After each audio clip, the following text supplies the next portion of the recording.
नमस्कार दोस्तों, स्वागत है आपका हमारे YouTube चैनल एडुमेनिया पे। और आज हम डिस्कस करेंगे नेशनल इनकम। जो टॉपिक है क्लास 12th का। ये टॉपिक मोस्ट इम्पोर्टेंट है CBSE पॉइंट ऑफ व्यू से भी, HBSE से भी, और जो अदर कॉम्पिटिटिव एग्जाम है उनके लिए भी इम्पोर्टेंट है। CBSE में तो ये टॉपिक अकेला 10 मार्क्स का आता है। तो इसमें हम देखेंगे नेशनल इनकम के बारे में हम पढ़ेंगे। इससे पहले हम स्टार्ट करेंगे GDP से, क्योंकि नेशनल इनकम पढ़ने से पहले हमें GDP को पढ़ना पड़ेगा। GDP क्या है? GDP है gross domestic product. Gross domestic product, ये तो है इसकी फुल फॉर्म। अगर इसकी डेफिनेशन की बात करें हम, तो it is a final value of all produce goods within domestic territory of India.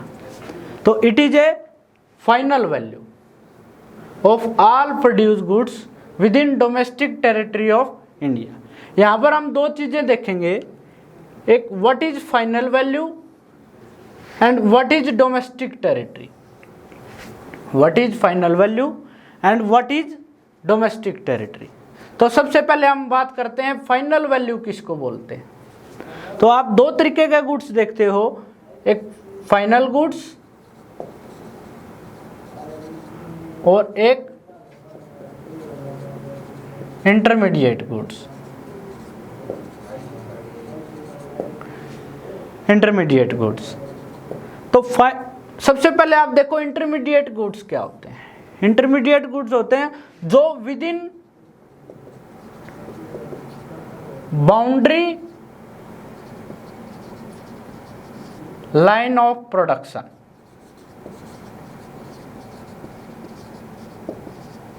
With in boundary line of production. इसमें देखिए, अब जैसे मैं एक एग्जांपल आपको देता हूं।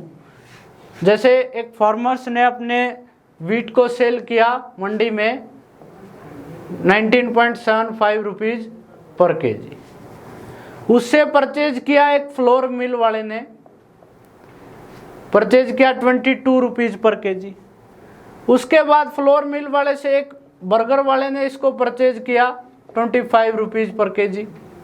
और उसके बाद आप देखो, फिर इससे एक बर्गर का फॉर्मेशन किया गया और उसने इसको सेल किया 30 रुपीज पर केजी के बेस पे। तो जो ये 2 यूनिट है, 3 यूनिट है, इसको हम बोलते हैं with in boundary line of production. With in boundary line. अभी इसमें कुछ ना कुछ वैल्यू एडिशन हो रहा है, लेकिन यहां पर जो प्रोडक्ट बनेगा, वी कैन से ब्रेड, इसको आप डायरेक्टली कंज्यूम करोगे तो इसको तो हम बोलेंगे फाइनल वैल्यू। इसको हम क्या बोलेंगे? Final value. और इनको हम बोलेंगे जो बीच वाला इंटरमीडिएटरी का काम किया है, इनको हम बोलेंगे इंटरमीडिएटरीज, इंटरमीडिएट गुड्स। तो हम GDP में किसको शामिल करेंगे? Final value, only final value.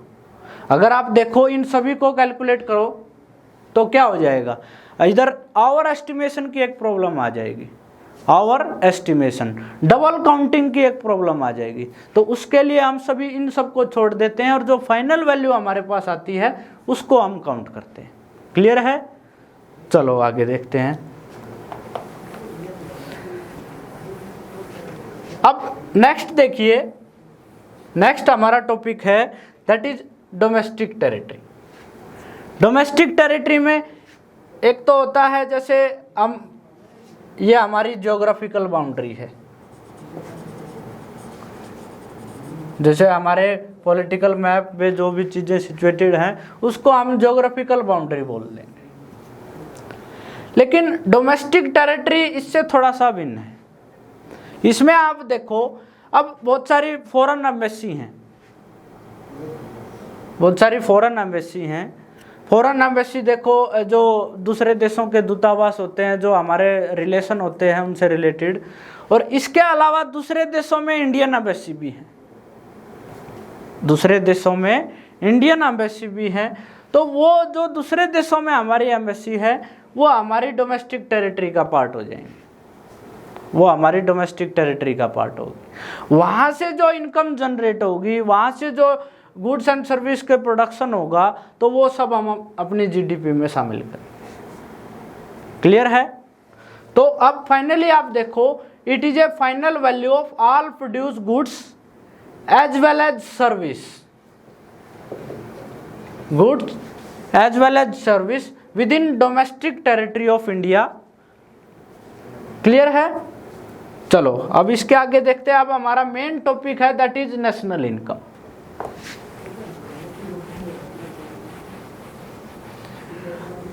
पहले इसका न्यूमेरिकल फॉर्मूला हम देखेंगे। तो नेशनल इनकम को हम बोलते हैं NNP-FC।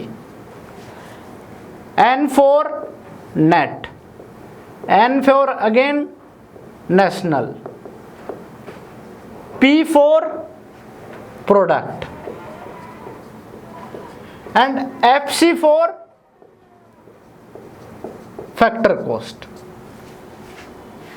FC for factor cost. और सिंपल वर्डों में हम बोलें इसको तो FC means factory cost, factory cost. तो ये न्यूमेरिकल फॉर्मूला होता है NNP-FC, net national product at factor cost. अब ये निकलता कैसे है उसको हम देखेंगे।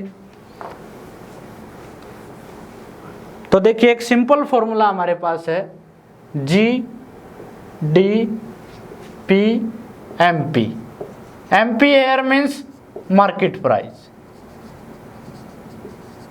Market price.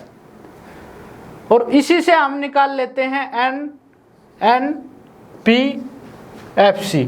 FC मैंने आपको बता दिया है, FC मीन्स फैक्टर कॉस्ट। अब मान ले आपको जीडीपी दिया हुआ है और आपको बोल दिया जाए, मोस्टली न्यूमेरिकल में यही पूछा जाता है, सीबीएसई बोर्ड एग्जाम में, एचबीएसई बोर्ड एग्जाम में, तो यही पूछा जाता है। ये आपको एक वैल्यू दी जाएगी, जीडीपी की वैल्यू दे दे या कुछ और वैल्यू देंगे, उसको आपको नेशनल इनकम में कन्वर्ट करना है। तो वो कैसे कन्वर्ट होगी? देखो, G फॉर ग्रोस और N फॉर नेट, इनके बीच में डिफरेंस होता है किसका? डेप्रिसिएशन। हिंदी में इसको बोलेंगे मूल्यह्रास। बीच में डिफरेंस होता है किसका? डेप्रिसिएशन का। इसको अदर्स नाम से भी हम जानते हैं, जैसे CFC। CFC means consumption of fix capital. अब पहले हम देखें, अगर ये मूल्यह्रास और डेप्रिसिएशन और कंजप्शन ऑफ फिक्स कैपिटल होता क्या है। इसमें आप देखो, आप एक गाड़ी परचेज करके लेके आए, क्या 1 साल या 2 साल के बाद उसकी वैल्यू सेम रहती है? नहीं रहती। तो उसमें कुछ चेंज आता है। चेंज किसका आता है? उसी चेंज को हम क्या बोलते हैं? डेप्रिसिएशन। ऐसे ही आप कोई मशीन लेके आए, 1-2 साल बाद उसकी भी वैल्यू डाउन हो जाएगी, तो उसी को हम क्या बोलते हैं? डेप्रिसिएशन। अब देखिए, अब यहाँ पर हम ग्रोस से अगर नेट निकालना है, उसके लिए हम क्या करेंगे? माइनस। ग्रोस से नेट निकालना है, उसके लिए हम क्या करेंगे? माइनस। और नेट से ग्रोस निकालना है तो उसके लिए हम क्या कर देंगे? प्लस। अगर आपको नेट वैल्यू दी गई है, उससे आपको ग्रोस वैल्यू निकालनी है, तो उसमें net plus depreciation is equal to gross. और ग्रोस से नेट निकालना है तो gross minus depreciation is equal to net. Clear है ये? उसके बाद जो नेक्स्ट हमारा टॉपिक है अब डोमेस्टिक। D फॉर डोमेस्टिक और N फॉर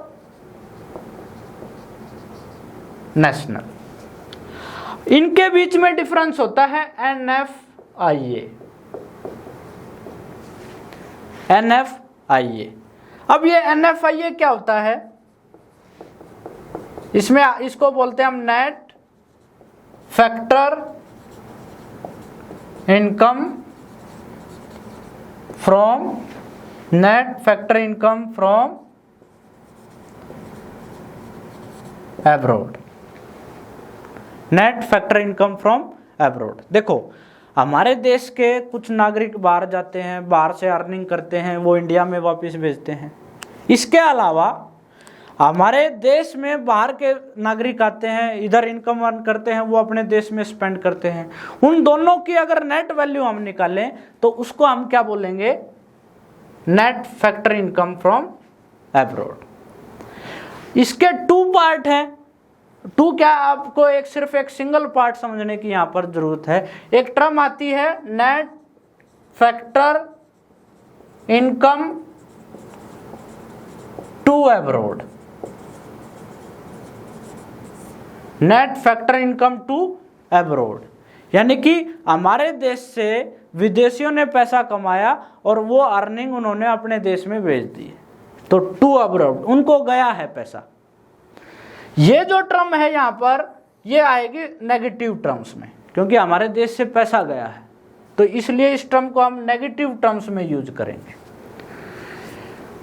हमारे देश से जो पैसा गया है और हमारे देश में जो पैसा आया है, उसकी नेट वैल्यू को हम बोलते हैं NFIA, net factor income from abroad. Clear है? चलो अब यहां पर देखते हैं।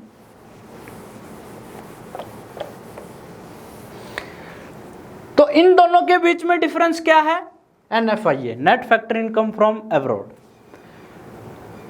डोमेस्टिक से अगर हमें नेशनल पे जाना है तो उसके लिए हम NFIA को क्या करेंगे, प्लस, और नेशनल से डोमेस्टिक पे जाना है तो उसके लिए NFIA को हम क्या कर देंगे, माइनस, उसके लिए NFIA को माइनस करते।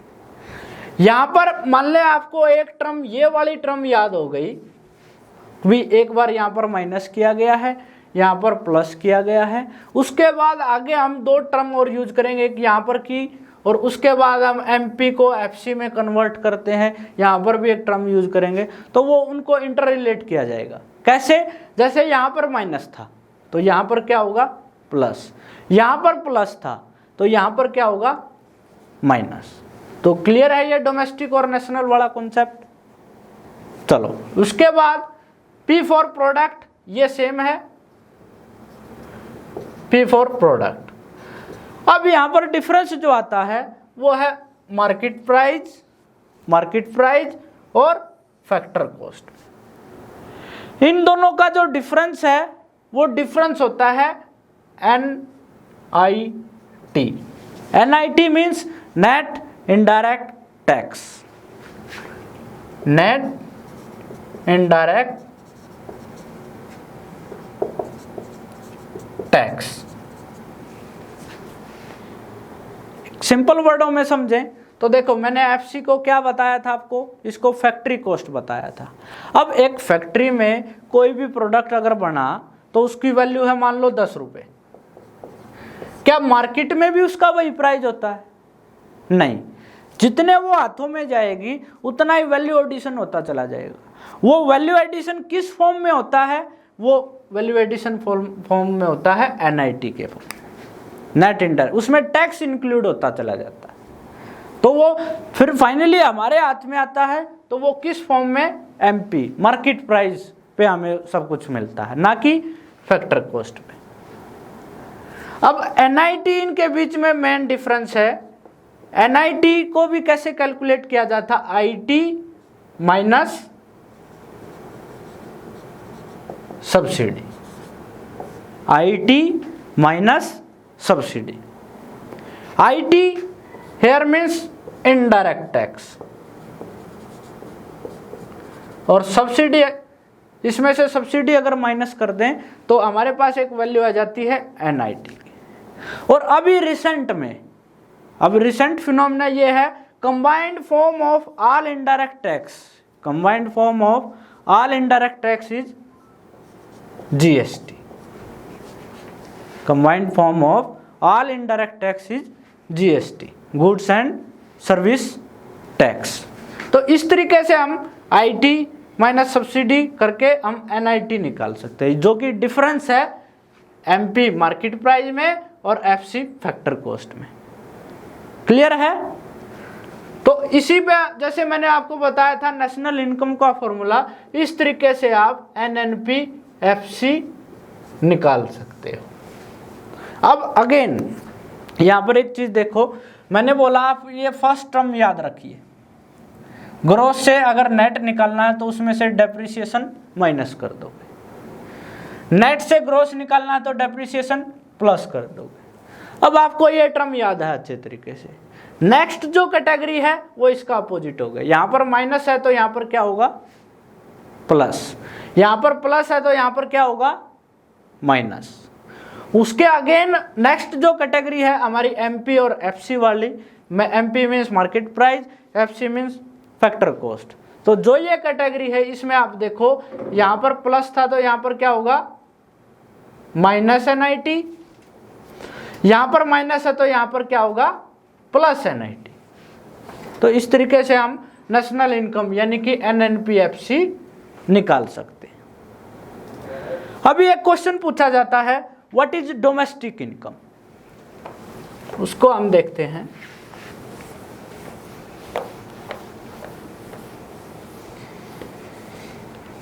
ये तो है नेशनल इनकम। अब एक क्वेश्चन है numerical formula of domestic income. उसमें कोई ज्यादा डिफरेंस नहीं होता, जैसे नेशनल इनकम एनएनपीएफसी है तो जो हमारी डोमेस्टिक इनकम होती है वो होती है एनडीपीएफसी। हमने सिर्फ डोमेस्टिक और नेशनल वाला जो कॉन्सेप्ट है सिर्फ उसी को चेंज करना है। वहां पर था नेट नेशनल प्रोडक्ट, यहां पर क्या होगा net domestic product eight factor cost. तो ये न्यूमेरिकल फॉर्मूला होता है एनडीपीएफसी, इसको हम डोमेस्टिक इनकम बोलते हैं, और एनएनपीएफसी इसको हम नेशनल इनकम बोलते हैं। क्लियर है? अब सबसे मेन जो इस टॉपिक में आता है, जिसमें से 6 मार्क्स का एक क्वेश्चन भी आता है तकरीबन हर बार, वो क्या आता है, इसके नेशनल इनकम कैलकुलेट करने के डिफरेंट मेथड है। तो उसमें बेसिकली 3 मेथड हैं। First one value added method,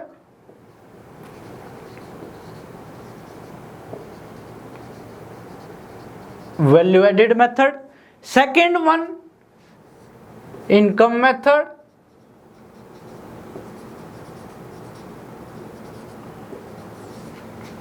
third one expenditure method.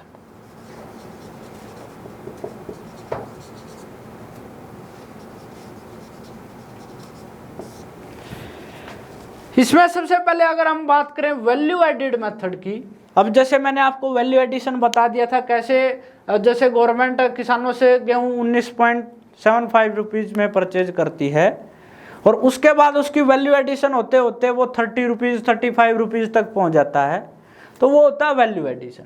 तो एक वैल्यू एडेड मेथड है, उससे हम नेशनल इनकम कैलकुलेट कर सकते हैं। कैसे कैलकुलेट कर सकते हैं? तो वैल्यू एडेड मेथड में हमारे पास निकलेगा gross value added, gross value GVA means gross value added. इसी जीबीए को हम जीडीपी एमपी भी बोल सकते हैं, जो हमने इस क्लास की स्टार्टिंग में पढ़ा था, जीडीपी। इसी जीबीए को हम क्या बोल सकते हैं, जीडीपी एमपी। अब ये जीडीपी एमपी और वी कैन से जीवीए निकलता कैसे है, उसका फॉर्मूला है वैल्यू ऑफ आउटपुट माइनस, मान ले आपने कोई भी चीज प्रोड्यूस की है उसकी क्या वैल्यू है, फाइनल वैल्यू है, माइनस इंटरमीडिएट कंजप्शन। उसको प्रोड्यूस करने में आपको क्या कॉस्ट आई है, तो उससे हमारे पास निकल आएगी जीवीए, ग्रोस वैल्यू एडेड, और we can say GDP MP. Value of output minus intermediate consumption. अब वैल्यू ऑफ आउटपुट बहुत बार न्यूमेरिकल में ये कभी गिवन नहीं होता, सिर्फ आपके पास ये तो है, वैल्यू ऑफ आउटपुट नहीं निकला। इसका भी अगर वैल्यू ऑफ आउटपुट अगर न्यूमेरिकल में गिवन नहीं है, उसके लिए आप क्या करोगे, वैल्यू ऑफ आउटपुट के 2 पार्ट्स होते हैं। 2 पार्ट्स कौन कौन से हैं, इसमें sales plus change in stock, sales plus change in stock. जब अगर ये गिवन नहीं है तो आप इन 2 चीजों को देखोगे, sales plus change in stock. अगर ये गिवन है और ये भी गिवन है, दोनों चीजें सेल्स और चेंज इन स्टॉक ये भी गिवन है, तो सिर्फ आप इस चीज को देखोगे, इनकी तरफ आप नहीं देखोगे। फिर अगर ये नहीं गिवन है देन आपका नेक्स्ट स्टेप है sales plus change in stock करो। अब आप बोलोगे अभी इन सब value of output minus intermediate consumption करने के बाद हमारे पास आ जाएगा जीडीपी एमपी और we can say GVA MP, लेकिन ये नेशनल इनकम तो नहीं निकली। लेकिन नेशनल इनकम के लिए आपको इनके अलावा आपको मैंने अभी बताया था डेप्रिसिएशन भी दिया होगा, net factor income from abroad भी दिया जाएगा और NIT indirect tax minus subsidy NIT भी दिया जाएगा, और उसको कन्वर्ट करके फिर आप इससे क्या निकाल सकते हो, एनएनपी एफसी। ये है हमारा वैल्यू एडेड मेथड। अब देखो एक चीज यहां पर समझने की बात है, वैल्यू ऑफ आउटपुट सेल। अभी आपकी टोटल सेल, आपने जो प्रोडक्शन किया था, अब मान ले मैंने टोटल प्रोडक्शन किया 100 यूनिट, उनमें से 80 यूनिट मैंने सेल कर दी और 20 यूनिट मेरे पास स्टॉक में है, तो क्या आ जाएगा, value of output sales plus change in stock. Clear है, ये था वैल्यू एडेड मेथड। अब उसके बाद नेक्स्ट आता है इनकम मेथड।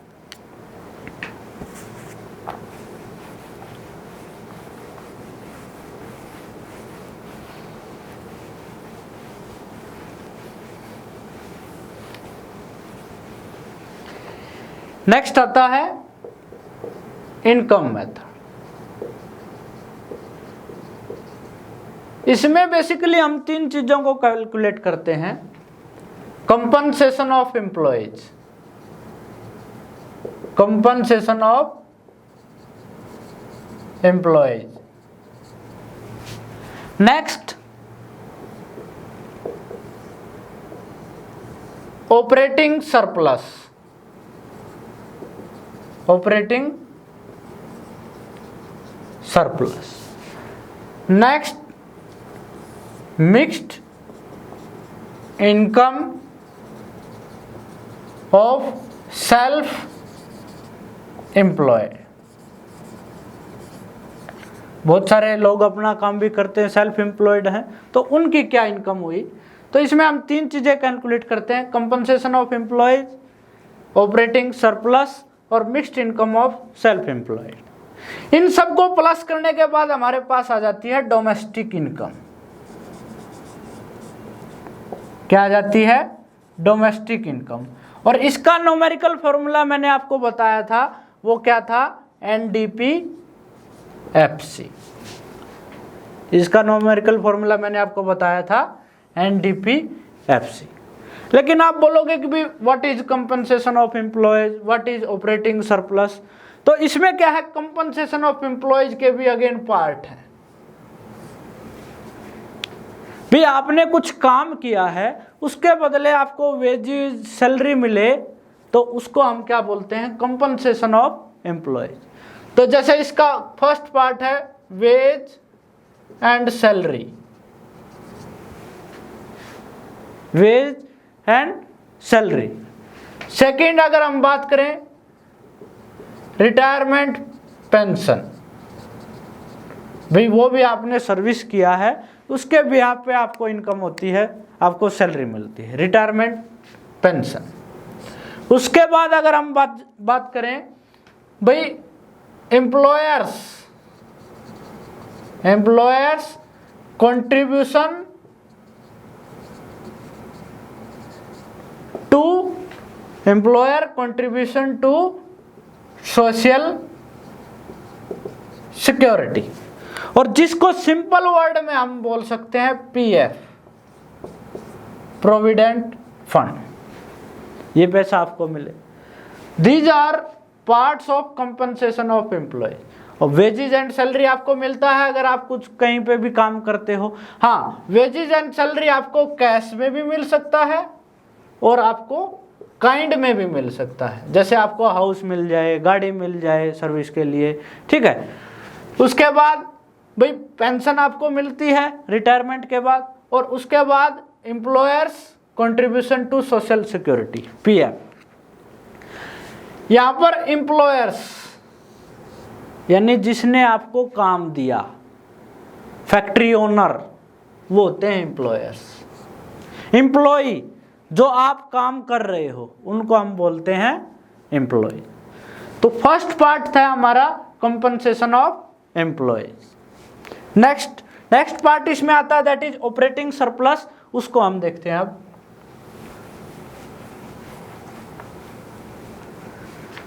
ऑपरेटिंग सरप्लस, इसमें भी हम अगेन 3 चीजों को शामिल करेंगे, प्रॉफिट, रेंट और इंटरेस्ट। प्रॉफिट, रेंट और इंटरेस्ट। रेंट, आपने कोई हाउस किराए पर दिया है, उसके बदले आपको जो मिले that is rent. Interest, bank में पैसा जमा करा है, उसके बदले आपको क्या मिलता है, इंटरेस्ट। प्रॉफिट, प्रॉफिट के भी अगेन 3 पार्ट्स हैं। एक होता है डिस्ट्रीब्यूटेड प्रॉफिट। डिस्ट्रीब्यूटेड प्रॉफिट, जिसको मान ले फैक्ट्री ओनर को फायदा हुआ और उसने उसको डिस्ट्रीब्यूट कर दिया है अपने एम्प्लॉयज के बीच में। एक होता है, सेकंड होता है अनडिस्ट्रीब्यूटेड प्रॉफिट।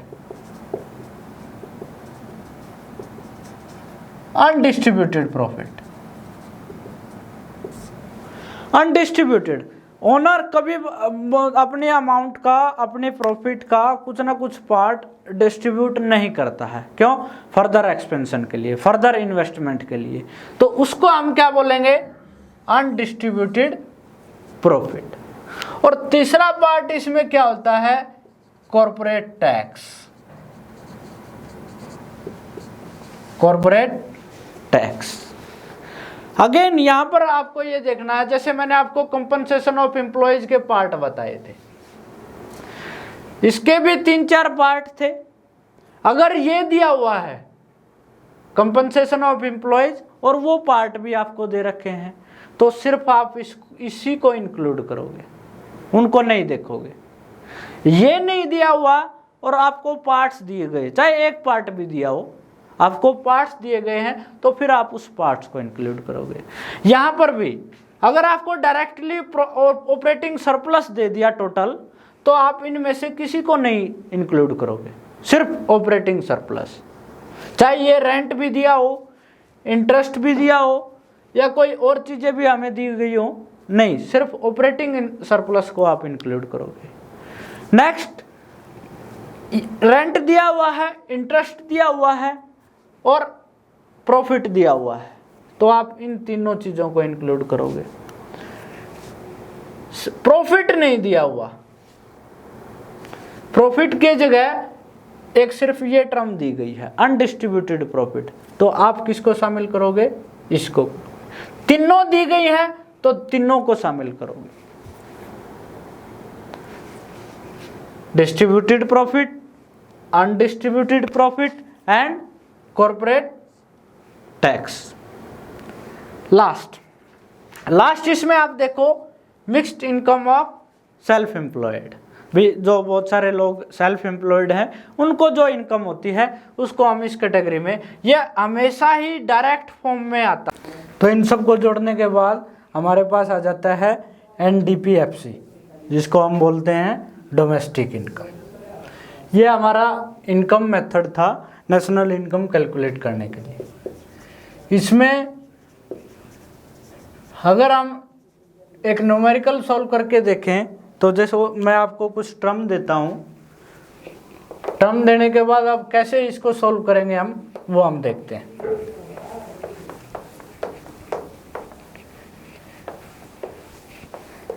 जैसे इसमें आपको वेजेस दिया हुआ है 100, rent 50, interest 70, retirement pension 90, mixed income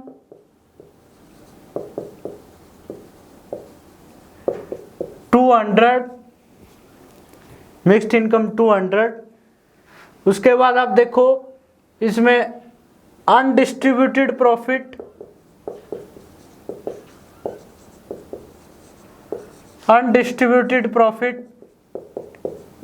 50,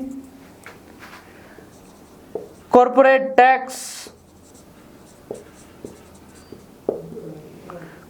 tax 70, profit 90। ये सब टर्म आपको गिवन है। तो इसमें हम अब देखो इनकम मेथड से हम अपना न्यूमेरिकल कैसे सॉल्व करेंगे। तो सबसे पहले टर्म हमने पढ़ा था कंपनसेशन ऑफ एम्प्लॉइज। तो इसमें आप देखो कंपनसेशन ऑफ एम्प्लॉइज की दो टर्म आपको दी गई, एक तो वेजेस और दूसरा रिटायरमेंट पेंशन। पहले इन दोनों को ऐड कर लोगे, 100 प्लस 90 दैट इज 190। उसके बाद आप देखो नेक्स्ट स्टेप जो आता है वो आता है ऑपरेटिंग सरप्लस। ऑपरेटिंग सरप्लस में आप देखो क्या क्या गिवन है, रेंट गिवन है, इंटरेस्ट गिवन है, कॉर्पोरेट टैक्स, अनडिस्ट्रीब्यूटेड प्रॉफिट और प्रॉफिट। देखो मैंने आपको क्लियरली ये बताया था अगर आपको प्रॉफिट गिवन है तो इसके बाद इन दोनों को देखना भी मत, अब ये इंक्लूड हम इसमें नहीं करेंगे, तो सिर्फ प्रॉफिट। तो इसमें क्या क्या गिवन है, रेंट 50, इंटरेस्ट 70 और प्रॉफिट 90। तो ये कितना हो जाएगा 210। इसके बाद जो थर्ड स्टेप इसमें बचता है दैट इज मिक्स्ड इनकम, ये आपको गिवन है 200। इन सभी को जोड़ने के बाद हमारे पास क्या आता है, NDP-FC। तो ये टोटल कितना हो जाएगा, ये टोटल हो जाएगा 600। अब देखो अभी नेशनल इनकम का क्या फॉर्मूला होता है, नेशनल इनकम का फॉर्मूला होता है NNP-FC। ये हमारे पास क्या निकल के आया है, NDP-FC। इट मीन्स हमें D को N में कन्वर्ट करना है। अब ऐसा कोई फैक्टर आपको दे रखा है, इन दोनों के बीच का डिफरेंस क्या होता है, इन दोनों के बीच का डिफरेंस होता है NFIA। क्या यहां पर गिवन है, नहीं है, तो हमारी नेशनल इनकम भी क्या हो जाएगी 600। अगर गिवन है तो आप क्या करोगे, इसमें NFIA को प्लस करोगे। अगर मैं आपको यहाँ पर एक न्यू टर्म दे दें NFIA दैट इज 60, तो फिर नेशनल इनकम क्या होगी, इसमें अब आप देखो अभी D को N में कन्वर्ट करने के लिए हम क्या करते हैं, NFIA को प्लस करते हैं। तो 600 प्लस 60, तो आपकी नेशनल इनकम आप कितनी होगी 660। क्लियर है, ये है हमारा इनकम मेथड। उसके बाद थर्ड मेथड है नेशनल इनकम कैलकुलेट करने का, वो है एक्सपेंडिचर मेथड। उसको देखते हैं अभी।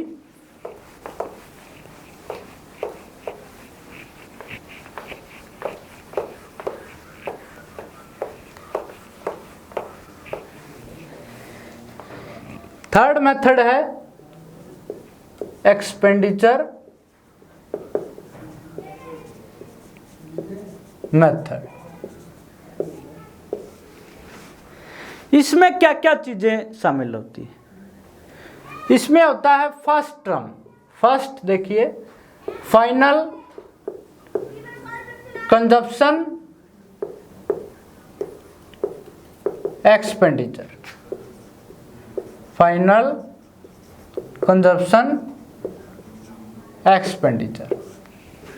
कंजप्शन एक्सपेंडिचर का क्या मीनिंग हुआ? कंजप्शन एक्सपेंडिचर का क्या मीनिंग हुआ? जो हम एज ए प्राइवेट हम स्पेंड करते हैं किसी चीज में, और या गवर्नमेंट कोई कंजप्शन करती है, तो वो सब पार्ट होते हैं फाइनल कंजप्शन एक्सपेंडिचर के। इसके टू पार्ट हैं, a private final consumption expenditure, private final consumption expenditure, और सेकंड पार्ट है government final consumption expenditure.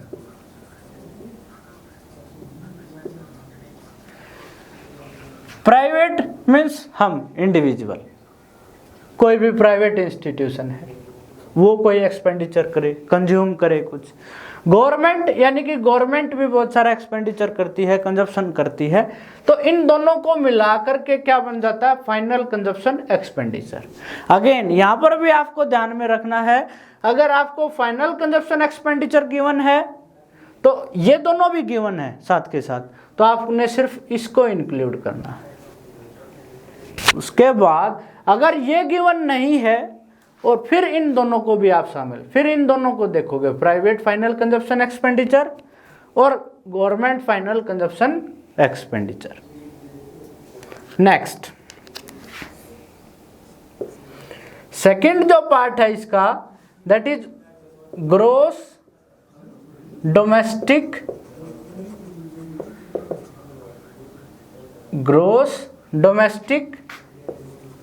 Capital formation. Gross domestic capital formation. अब ग्रोस डोमेस्टिक कैपिटल फॉर्मेशन के भी अगेन टू पार्ट हैं, उनको हम देखते हैं। एक आता है gross domestic fix capital formation. Gross domestic fix capital formation, ज्यादा चेंज नहीं है। ये जो टर्म आपको गिवन है ग्रोस डोमेस्टिक कैपिटल फॉर्मेशन, इसके आगे एक बीच में सेंटर में एक वर्ड लग जाता है, that is fix capital formation. इसका second part gross domestic capital formation plus change in stock. Change in stock, और चेंज इन स्टॉक कैसे निकलता है? Closing stock minus opening stock, closing stock minus opening stock. तो इससे निकल के आता है हमारे सामने ग्रोस डोमेस्टिक कैपिटल। इन दोनों चीजों का आप ऐड कर दोगे तो क्या निकल के आ जाएगा? Gross domestic capital formation. Clear है? उसके बाद थर्ड स्टेप आता है net exports. Net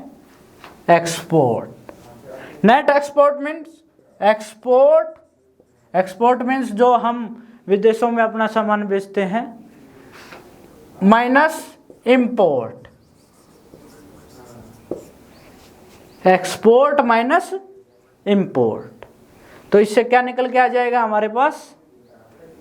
net exports. इन तीनों टर्म्स को अगर हम ऐड करें, final consumption expenditure, gross domestic capital formation और नेट एक्सपोर्ट, तो हमारे पास आ जाता है जीडीपी एमपी।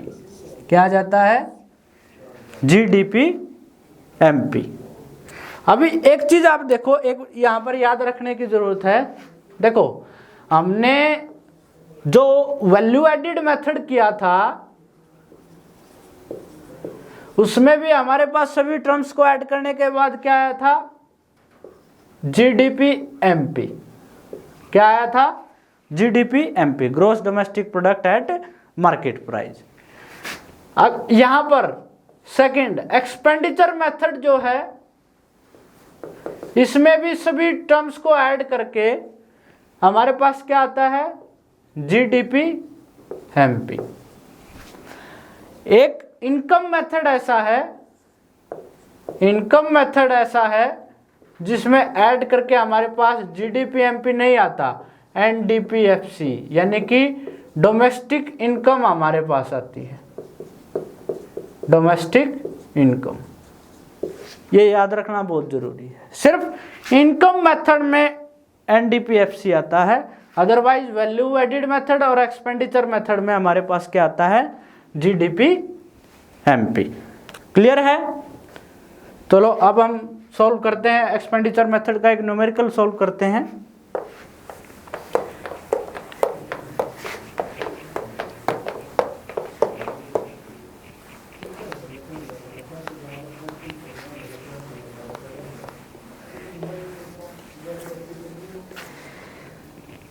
देखिए,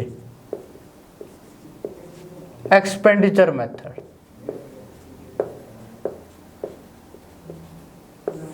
अब आपको क्या क्या गिवन है उसमें हम देखते हैं। पहले private final consumption expenditure, private final consumption expenditure 200, government final consumption expenditure 150, CFC consumption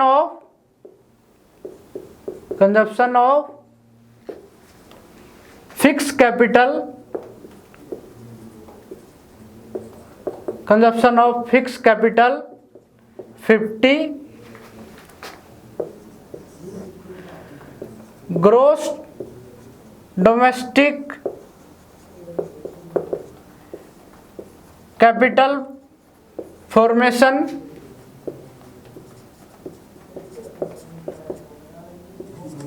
200, change in stock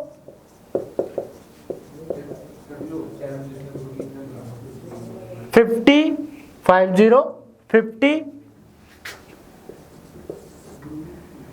NFIA net factor income from abroad 100, NFIA net factor income from abroad 100, net exports 30, IT 50, 7 term है subsidy 20। ये हमारे पास statement है। तो again जैसे हमने income method को solve किया था, इसको एक्सपेंडिचर मेथड को भी हम इस तरीके से ही सॉल्व करेंगे। पहले हमारे पास एक्सपेंडिचर मेथड में फर्स्ट टर्म क्या है? Final consumption expenditure. तो उसमें क्या क्या चीजें हैं? 2 पार्ट हैं उसके। प्राइवेट फाइनल कंजप्शन एक्सपेंडिचर हमने देख लिया कि भी फाइनल एक्सपेंडिचर आपको नहीं दिया हुआ, उसके पार्ट दे रखे हैं आपको। क्या क्या पार्ट दे रखे हैं? Private final consumption expenditure 200, government final consumption expenditure 150। इन दोनों को ऐड करेंगे तो हमारे पास 350। नेक्स्ट क्या है, ग्रॉस डोमेस्टिक कैपिटल फॉर्मेशन, वो हमारे पास एज इट इज गिवन है। अगर ये term as it is given है, इट मीन्स हमें इसके पार्ट देखने की जरूरत नहीं है। तो ये क्या दे रखा आपको 200, तो हम 200 को प्लस करेंगे, 350 200। उसके बाद नेक्स्ट क्या आता है हमारे पास, नेट एक्सपोर्ट्स, ये हमारा कितना गिवन है 30। तो यहां पर देखो इन फर्स्ट टू टर्म का जो 350, उसके बाद ग्रॉस डोमेस्टिक कैपिटल फॉर्मेशन 200,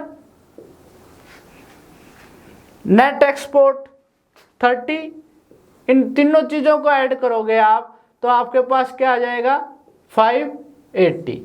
तो ये 580 क्या है, ये है जीडीपी एमपी।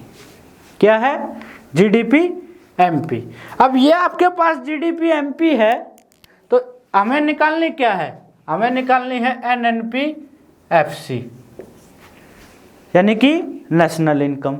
अब नेशनल इनकम निकालने के लिए हमें जीडीपी एमपी को कन्वर्ट करना पड़ेगा एनएनपी एफसी में।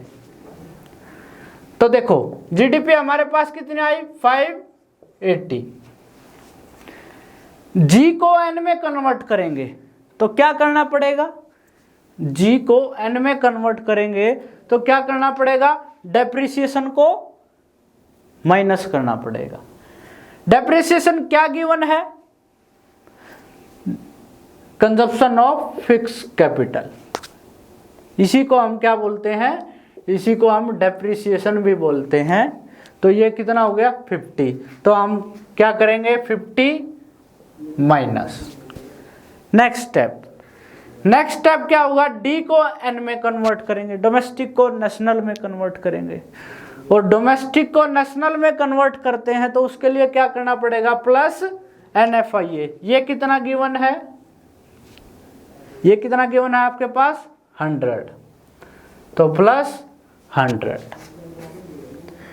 नेक्स्ट MP को हम FC में कन्वर्ट करेंगे, MP को FC में कन्वर्ट करते हैं तो माइनस NIT, और NIT कैसे निकलता है, IT minus subsidy, IT minus subsidy. अब IT आपको कितना दिया हुआ है 50, IT कितना है 50, सब्सिडी कितनी दी हुई है 20, तो इन दोनों IT माइनस सब्सिडी तो कितना आ जाएगा 30 क्या होगा NIT, नेट इनडायरेक्ट टैक्स। तो इसमें क्या करेंगे माइनस NIT, तो आपके पास क्या आंसर आएगा, आपके पास आंसर आ जाएगा 600। ये क्या हो जाएगा NNP FC, NNP FC। ये आपका नेशनल इनकम निकल के आ गया है एक्सपेंडिचर मेथड से।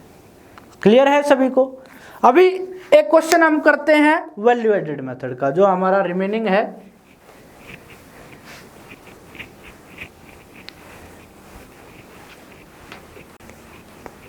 Value added method,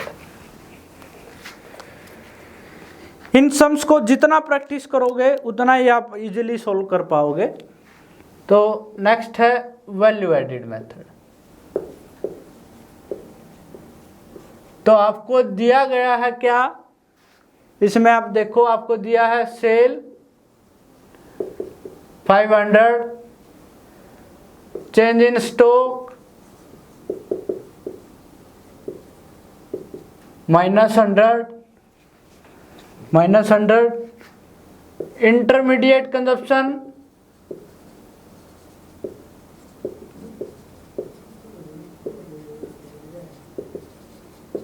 $200,